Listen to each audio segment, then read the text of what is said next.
تازہ ترین ویڈیوز کے لیے چینل کو سبسکرائب کر کے بیل آئیکن اور آل نوٹیفیکیشن پر کلک کریں تاکہ آپ کو ملے ہر خبر سب سے پہلے۔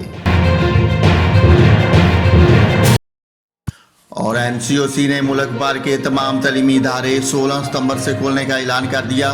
تمام مارکیٹس رات 10 بجے تک کھلی رکھنے کا بھی فیصلہ کیا گیا ہے۔ رات 12 بجے تک انڈور اور آؤٹ ڈور ڈائننگ جاری رکھنے اور انڈور آؤٹ ڈور تقریبات کی اجازت دینے کا بھی فیصلہ کیا گیا۔ اسد عمر کی زیر صدارت این سی او سی کا اجلاس ہوا جس میں ملک بھر میں کرونا وائرس کی موجودہ صورتحال کا تفصیلی جائزہ لیا گیا۔ اجلاس کے دوران فیصلہ کیا گیا کہ ملک بھر کے تمام تعلیمی ادارے 16 ستمبر سے کھولے جائیں گے۔ این سی او سی کے مطابق تعلیمی ادارے 50% حاضری کے ساتھ کھولے جائیں گے جبکہ متبادل دن کلاسز ہوں گی۔ این سی او سی کا کہنا ہے کہ مزید فیصلے صورتحال کی پیش نظر روزانہ کی بنیاد پر جائزہ اجلاس میں کیے جائیں گے۔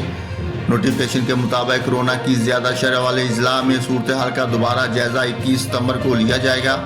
اجلاس کے دوران بتایا گیا کہ کورونا پھیلاؤ والے اضلاع پنجاب میں 5 ہیں جبکہ خیبر پختونخوا میں ضلع بنوں ہے۔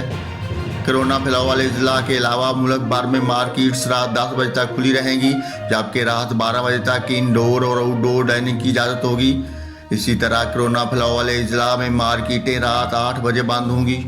این سی او سی کے مطابق لاہور، فیصل آباد، ملتان، سرگودا، گجرات اور بنوں میں پابندیاں برقرار رہیں گی۔